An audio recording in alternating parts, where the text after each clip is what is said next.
अस्सलाम वालेकुम, कैसे हैं आप सब। आई होप सब ठीक ठाक होंगे। वीडियो स्टार्ट करने से पहले एक छोटी सी रिक्वेस्ट है।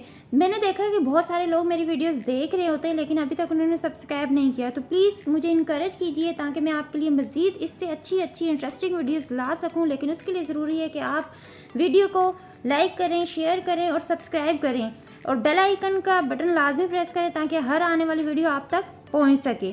तो चलिए आप स्टार्ट करते हैं आज की वीडियो। हाँ जी, यहाँ पर अब हमारी ईद की जो हैं सफाइयाँ वो स्टार्ट हो गई हैं। फ्रिज को मैंने 2 घंटे ऐसे ही बंद करके छोड़ा था, तो सबसे पहले फ्रिज को साफ़ करूँगी, उसके बाद दूसरे काम करूँगी ताकि सहरी में ठंडा पानी पी सकें। तो यहाँ पर हमारे काम शुरू हो गए हैं।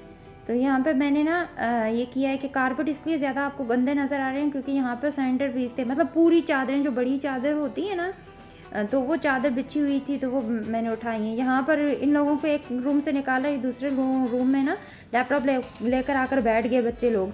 तो यहाँ पर ये देखें कितनी गंदगी है। तकरीबन 2 महीने बाद मैंने ये उठाई है। मेरे से मैं धो लेती हूँ, महीने बाद में ये सेंटर पीस उठा के धो लेती हूँ। ये पड़े हुए हैं, चेक करें, बहुत बड़े। इतना मुझे मुश्किल हुआ है इनको धोने में, इतना ज़्यादा। 2 रूम्स के हैं, तो इनसे ये होता है कि जो कारपेट है वो बच जाती हैं। तो कारपेट ऐसे ही ज़्यादा गंदे लगते हैं। तो अब मैं इसको टब में डालूँगी। दूसरे टब में मुझे छोटे हो रहे थे तो इसलिए ये कि मशीन का जो टब होता है ये काफ़ी बड़ा होता है, मैंने इसी में भिगो कर इनको रखे थे। उसके बाद मैंने धोए थे इनको अच्छे से। तो ये ज़्यादा ज़रूरी है। ये आइडिया मुझे बहुत अच्छा लगा कि मेरी सिस्टर, मैंने उनको देखा था। तो यहाँ पर अंदर हम लोगों ने बस वही चादर हम लोगों ने उतार ली थी कारपेट के ऊपर से, हल्का हल्का सा हमने झाड़ू लगा लिया था। बाकी मैंने यही सोचा था कि मैं सुबह ही सोफ़े, हर चीज़, फ्रिज के नीचे से सब जो अच्छी तरीके से सफाई होती है वो सुबह करूँगी। तो फ़िलहाल मशीन लगाई थी तो मैं यहाँ पर कर्टन उतार रही हूँ। कर्टन को भी धोना है, इनको धोना तो बहुत ज़रूरी है। तो मैं जब भी मशीन लगती है तो मैं धोती ही हूँ लाजमी। तो ये बार मैं फ्रिज को चेक कर रही थी लेकिन फ्रिज में अभी तक बर्फ़ ऐसे की ऐसी ही थी। तो इनको मैं उतार रही हूँ, तो इनको धोना है। तो मैंने पहले भी इनको मशीन में डाला था तो इनके जो रिंग्स होते हैं ना ये टूट गए थे, एक था एक नहीं था, इस तरह थे। तो अब मैं हाथ से ही धोऊँगी इनको। यहाँ पे सूरत हाल ये है कि आज मैंने खाना नहीं बनाया था तो बाहर से मंगवाया था, हमने ऑर्डर किया था। आज बिल्कुल हिम्मत नहीं थी, काम कर मैं थक गई थी। अभी किचन मेरा सारा ऐसे ही है।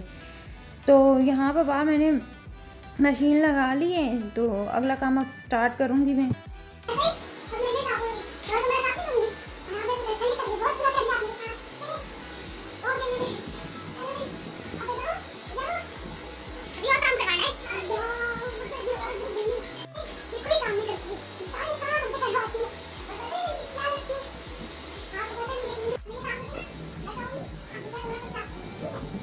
ये बातें आपने सुनी, ये मेरी भतीजी है, इससे ज़रा सा काम करवा लो तो इसकी ज़बान चटर पटर ये बस चलती ही रहती है, ज़बान इसकी बंद नहीं। हाँ, इसको ये परेशानी हो रही थी कि मुझसे काम क्यों करवाया जा रहा था। मैं अकेली थी, हेल्प मुझे लेनी थी तो इसके साथ इस पर लगा लिया और उसको जल्दी थी घर जाना। यहाँ पर मैंने हस्बैंड को लगा दिया इस काम पे कि भाई मैं धो के थक गई हूँ। वो वीडियो मैंने शूट नहीं की क्योंकि मेरी बहुत ज़्यादा हालत ख़राब हो चुकी थी। 2 कारपेट इस तरह के थे तो ये मैंने धोने थे, मैंने अकेले ही धोए। जब ये आए, ये बाहर गए हुए थे, वापस आए तो मैंने इनको लगा दिया कि भाई अब आप करें, मैं नहीं करूँगी इससे ज़्यादा, यही लगे हुए हैं अब। फिर आगे फ्रिज की तरफ आ रही हूँ, फ्रिज को बार चेक कर रही हूँ। फ्रिज में आज मुझे बहुत ज़्यादा तंग किया हुआ है। अच्छा, सहरी में भी हमने ऐसे ही ठंडा पानी नहीं पी सके इस वजह से कि बहुत टाइम लगाया है फ्रिज ने। तो अभी तक मतलब मैंने बहुत दफ़ा 2 घंटे में इतनी दफ़ा आके चेक कर लिया था कि लेकिन। अच्छा जी, ये अब मेरी नेक्स्ट डे की वीडियो है ना, शाम की इफ्तारी के बाद की वीडियो है। तो यहाँ पर मैं हमेशा यही करती हूँ कि जब इफ्तारी कर लेती हूँ उसके बाद लोगों को पहले भी रोज़ा लगता है और मतलब पहले ही लगता है रोज़ा सबको, लेकिन मेरे साथ कुछ अलग सा है कि मुझे पहले भी रोज़ा लगेगा शदीद वाला, और इफ्तारी करके खा पी कर भी ना मुझे उससे ज़्यादा रोज़ा लग जाता है। मतलब ऐसा हाल हो जाता है कि मैं खाकर फ़ौरन से लेट जाती हूँ, हालांकि लेटना नहीं चाहिए, मुझे इतना कुछ हो जाता है। तो मैं थोड़ी देर लेटती हूँ, आराम करती हूँ, उसके बाद उठती हूँ, उठकर खाना बनाती हूँ। तो बस यहाँ पर अब मैं खाना बनाने लगी हूँ। खाना जल्दी जल्दी बना के आज भी मेरे बहुत ज़्यादा काम है। हालाँकि मैं रात से लगी हुई हूँ, लेकिन अभी तक मेरे काम ख़त्म हुए। दिन की वीडियो मैंने शूट नहीं की, दिन में बहुत एक्स्ट्रा काम किए थे और मैं अकेली थी, इसलिए वीडियो शूट नहीं कर सकी। तो मैंने सारा काम दिन में भी कर लिया, बहुत डीप क्लीनिंग जो होती है वो मैंने सारी दिन में कर ली थी। तो बस अब थोड़े थोड़े काम रहते हैं तो वो करूँगी। अच्छा, यहाँ पर मैं एक बात बताऊँ आपको कि मैंने टमाटर ना मैं हमेशा फ्रीज़ करके रखती हूँ। फ्रीज़ करने का ये फ़ायदा होता है, टमाटर से ना छिलके जल्दी अलग हो जाते हैं। तो यहाँ पे मैं साथ साथ अच्छा गंदगी में साथ साथ उठा लेती हूँ, मुझे स्लिप पे अच्छी नहीं लगती गंदगी। तो बस अब मैं टमाटर काट के और फ़ौरन से मैं खाना बनाऊँगी। जैसे ही खाना रेडी हो जाएगा, अगला काम मेरा इंतज़ार कर रहा है। अच्छा, ऐसा होता है ना ईद के दिनों में, मतलब जैसे ही ईद करीब आती है तो आपको इतने इतने इतने इतने ज़्यादा काम होते हैं, आप हाइपर हो जाते हैं। शादी से पहले तो मेरी बहनें थी, अम्मी थी, अब्बू थे, माशाल्लाह से अब्बू सारे काम करते थे हमारे साथ। कभी ऐसा नहीं हुआ कि इस तरह हमने अकेले काम किया है। चाहे जो काम हो, किचन साफ़ करना है, घर साफ़ करना है, सारे काम अब्बू हमारे साथ करवाते थे ना। तो अब शादी के बाद ये है कि हस्बैंड ज़ाहिर है कितने काम करवाएंगे, बच्चा भी है, मैं काम करूँगी तो वो बच्चा देखेंगे। तो ऐसे ही होता है कि अगर वो काम करेंगे तो मैं बच्चा देखूँगी। तो बस यही काम लगे रहते हैं, काम का ख़त्म होते हैं तो अब अकेली होती हूँ, थक जाती हूँ। जो यहाँ पे हस्बैंड ने दूध भी ला के दे दिया कि बेगम इसको भी बॉयल कर लो। दूध में इसी तरह साथ साथ बॉयल कर लेती हूँ ना। तो ये देखिए यहाँ पर मैंने टमाटर फ्रीज़ लिए हुए थे ना। तो जिन लोगों को मुश्किल होता है टमाटर में से छिलका उतारने के, उनके लिए बेहतर हल ये है कि आप टमाटर को अच्छे से फ्रीज़ कर लें। फ्रीज़ करने के बाद आप टमाटर को थोड़ी देर के लिए 4 से 5 मिनट के लिए बाहर छोड़ेंगे तो आराम से आप छुरी के साथ नहीं भी तो हाथ से उसका छिलका उतर जाता है। तो ये ज़्यादा फ़ायदेमंद है, अच्छा तरीका है ये। तो मैं तो ऐसे ही यूज़ करती हूँ, कढ़ाई बनानी हो जो भी हो, लेकिन ऐसे ही करती हूँ। तो यहाँ पर मैंने ना जब भी मैं किचन में जाती हूँ तो मेरी ज़्यादातर यही कोशिश होती है कि मैं जल्दी से काम कर लूँ ना। तो गर्मी इतनी शदीद गर्मी होती है कि मैं पहले तो दिल ही नहीं करता किचन में जाने का। अब बंदा रोज़ ही बार बार से तो नहीं खा सकता ना, वो भी तो दिल तंग आ जाता है। तो एक तो काम इतने ज़्यादा, तो बस ये हाल होता है कि दिल करता है कि बंदा लेट ही जाए। तो मैं इसलिए किचन में जब भी आती हूँ मैं कहती हूँ 3 चूल्हे हैं, 3 चूल्हों के ऊपर भाई एक साथ ही सारी चीज़ें मैं रख दूँ ताकि मुझे बार बार किचन में ना जाना पड़े। अच्छा, यहाँ मैं पुलाव बना रही हूँ ना, इसमें मसाले ऐसे ही बस सादा सा, इतना ज़्यादा ख़ास नहीं था। तो मैंने इसमें ना सादे सी मसाले जो होते हैं बस वही डालकर अब मैं इसको बनाऊँगी। और मैं क्या करती हूँ कि चने जो होते हैं, चनों को मैं तकरीबन मैं तो आधा किलो चने लेती हूँ, उनको बॉईल करके आधे में यूज़ कर लेती हूँ। जैसे अभी पुलाव मैंने बनाया, आधे इसमें यूज़ कर लिए और बाकी के ना मैं फ्रीज़ करके छोड़ देती हूँ। दो जैसे चिकन हो गया, उसमें चने डाल लिए, या फिर चाट वाट का दिल हो गया किसी का, तो हम लोग ऐसे कर लेते हैं ना। तो यहाँ पर काम ऐसी तो मैं फेड अप हो गई थी, इतनी ज़्यादा हो गई थी कि दिल कर रहा था बस छोड़ दूँ, कुछ भी ना करूँ। तो बहुत ज़्यादा बंदा तंग हो जाता है। मैं तो कहती थी अरे भाई साड़ी तो मिट्टी पलीत हो गई थे काम कर के अकेली हो ना, तो काम कर के ना दिमाग पता नहीं क्या से क्या हो गया भाई। बहुत बंदा फिज़िकल बहुत ज़्यादा थक जाता है ना, फिज़िकली बहुत ज़्यादा थक जाता है और मेंटली भी इतना कि बस ना ही पूछें। बच्चा इतना ज़्यादा तंग होता है। ज़्यादातर ऐसा होता है कि अफ़ान को मैं ना इनकी चाची की तरफ भिजवा देती हूँ, उसके बाद सारे काम करती हूँ। यहाँ पे ये देखे चने मैंने ना, अच्छा मैं थोड़ी सी आलसी केले आलसी केले इसी तरह की होती होंगी औरतें, पता नहीं, मैं तो होती हूँ।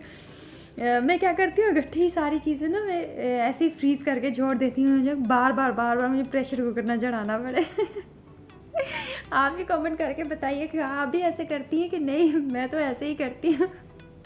अच्छा, यहाँ पे मैं साथ साथ ना दूध रख दिया बॉयल होने के लिए, क्योंकि अभी दूध बॉयल करूँगी तो मैं तकरीबन 2-3 घंटे में, ये तो ठंडा होता है तो उसके बाद ही फ्रिज में रखूँगी, इसलिए मैं साथ साथ ही कर देती हूँ ना। तो इसके बाद चाय भी बना के देती हूँ हस्बैंड को, क्योंकि वो लाजमी इफ्तारी के बाद ना वो चाय पीते हैं। मेरा तो बस नहीं चलता कि भाई कि मैं उठ के कुछ पानी भी पी लूँ क्या। अब क्या करूँ, मजबूरी है, ज़ाहिर है बच्चे के काम करने हैं, इनके काम भी करने हैं, तो इनको भी देखना है, तो ये काम तो चलते रहेंगे सारी ज़िंदगी। खैर घर वालों को बहुत मिस कर रही हूँ, अपने घर वालों को सबको मिस कर रही हूँ। ईद के दौरान सब इधर उधर आना, अच्छा सफाइयों में खास कर अभी जब थकी हूँ ना तो मुझे एहसास हुआ कि वाकई वाकई के सारे मिलकर करते थे कामों का पता ही नहीं चलता था, तो अब अकेली बस क्या ही बोलूँ। खैर यहाँ पर ना अब मैंने कपड़े रात में धोए थे तो शाम में मैं लेकर आ गई थी कपड़े, नीचे छत पे फैलाए हुए थे तो नीचे लेकर आ गई थी ना, तो फिर ये भी आके मेरे साथ बैठ गए थे। यहाँ पर देखें आफान इतना शदीद मुझे तंग करता है, इतना ज़्यादा तंग करता है ना, कपड़े फोल्ड करके रखो तो फिर कपड़ों को फैला देता है, फिर तो इसने बहुत तंग किया होता है। तो उन लोगों को पता होगा कि जिनके साथ बच्चे हैं और वो अकेले होते हैं तो कितना टफ होता है बच्चों के साथ काम करना। मैं तो शुक्र करती हूँ इनकी चाची की, हाँ अगर ये चला जाता है थोड़ी देर के लिए सुकून से आराम से काम कर लेती है। आप खुद आप देख के अंदाज़ा लगा लें तो माशाल्लाह माशाल्लाह इतना शरारती है ये ना कि पूछे ही मत, तो ये हमसे कंट्रोल भी नहीं होता। यहाँ भी हम दोनों मियाँ बीवी हम कपड़े फोल्ड कर रहे हैं तो वो बार बार आ रहा है फैला रहा है फैला रहा है, फिर दोबारा आ रहा है फैला रहा है, तो इतना गुस्सा आ रहा था इनको कि बार बार ये देखो मैंने ये काम किया तो ये बार बार आके कपड़े ऐसे नीचे फेंक रहे हैं, तो इसको समझाओ। तो आप लोगों के साथ भी बच्चे ऐसे करते हैं कि तुम मुझे बताइएगा ज़रूर। तो बस यहाँ पर मेरा ये वाला काम हो गया है, तो इसके बाद भी और भी काफ़ी सारे काम रहते हैं। औरतों की ज़िंदगी में यही है भाई, पता नहीं कैसे आराम होता होगा उनको, लेकिन ये है कि इतने ज़्यादा काम ना नॉर्मल नहीं होते, लेकिन ये जो ईद से पहले पहले 2-4 दिन होते हैं इनमें इतने ज़्यादा काम होते हैं कि बंदा फेड अप हो जाता है, तो बहुत ज़्यादा बंदा तंग हो जाता है। तो यहाँ पर पिछली दफ़ा मैंने मतलब मैं सफाइयाँ मैंने कुछ भी नहीं किया था, कुछ भी नहीं ना, लड़की एक थी बस उससे करवा लिया था। इस दफ़ा ये कि मुझे कोई मिली नहीं है तो इसलिए सारे काम मुझे करने पड़े, तो मैं इस वजह से शायद इस वजह से मैं ज़्यादा तंग हुई हूँ, बहुत ज़्यादा तंग हुई इस वजह से, आदी नहीं थी। खैर चलें, ये तो अपना अपना नसीब, किसी को मिले तो किसी को ना। सही बात है ना, तो हमें तो इस दफ़ा सही वो वाला कहते हैं ना लग पता गया, तो हमारे साथ कुछ वो सीन हो गया, अच्छे से लग पता गया। चलें जी, यहाँ पर हमारा ये काम हो गया। ये पर्दे में ना अभी इनको फोल्ड नहीं करूँगी क्योंकि मैंने इनको लगाने, तो अभी मैं इनको लगाऊंगी, पहले ये वाले काम हो जाए हमारे, उसके बाद मैं दूसरे काम करूँगी।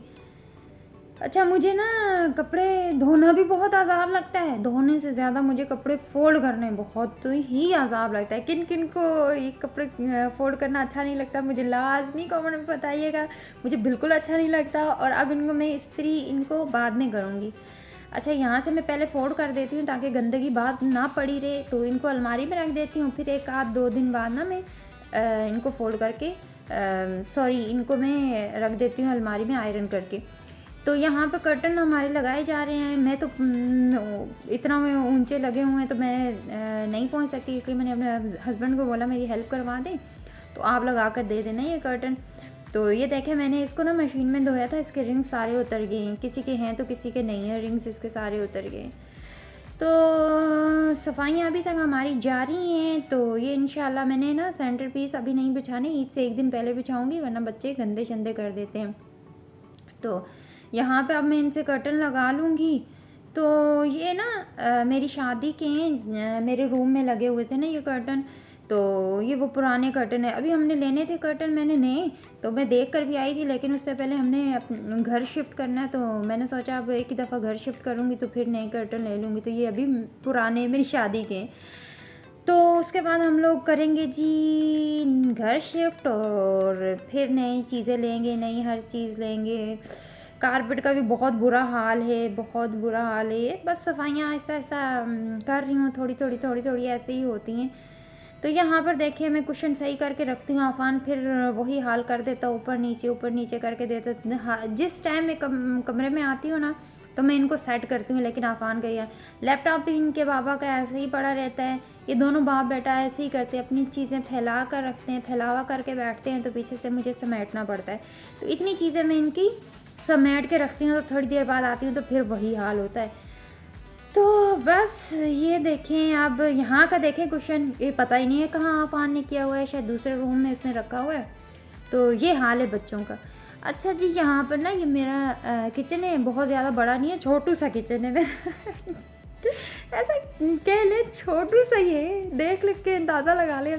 अच्छा, यहाँ पर ना मैंने ये बेल लगाई हुई थी, मुझे बहुत ज़्यादा ये देखें माशाल्लाह कितनी प्यारी लग रही है। धोई हुई थी मैंने, बहुत ज़्यादा डस्ट इन पे जम जाती है, तो ये मैंने धोई थी, धोकर अभी लगा रही हैं बेल यहाँ पर बहुत अच्छी लगती है। ये आइडिया मेरे ससुर ने मुझे दिया था कि तुम ये बेल लेकर आई और इस जगह पे लगाओ, बहुत खूबसूरत लगेगी, और वाकई ही बहुत खूबसूरत लग रही है ना। तो बस ये वाला काम हो गया। अब आप खुद अंदाज़ा लगा लें। अब वीडियो में तो मैंने एडिट किया है सब कुछ, इतना कुछ नहीं लगाया, नहीं दिखाया मैंने इतना कुछ, क्योंकि ज़ाहिर सी बात है वीडियो ज़्यादा लंबी हो जाती है, तो इसलिए मैंने इसको एडिट किया हुआ है। बहुत ज़्यादा काम थे, आप लोग समझ सकते हैं, ज़ाहिर है आपके घरों में भी ऐसे ही काम होते होंगे। तो बस यहाँ पर मैंने इसको लगा दिया है।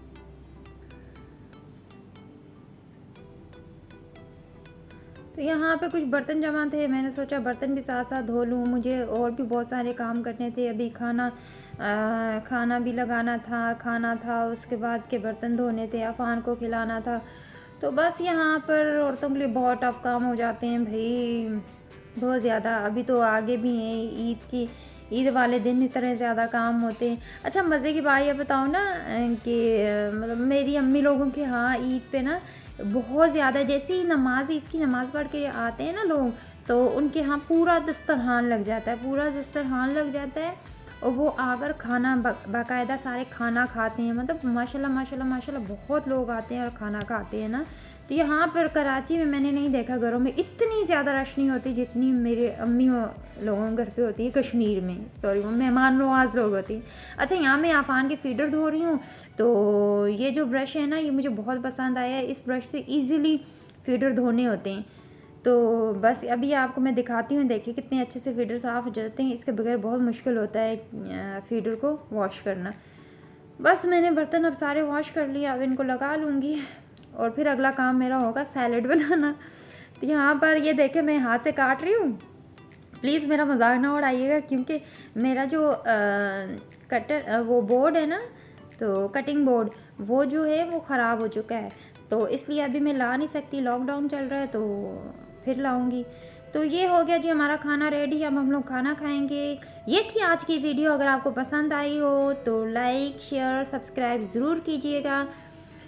मिलते हैं अपनी नेक्स्ट वीडियो में, जब तक के लिए खुदा हाफिज़।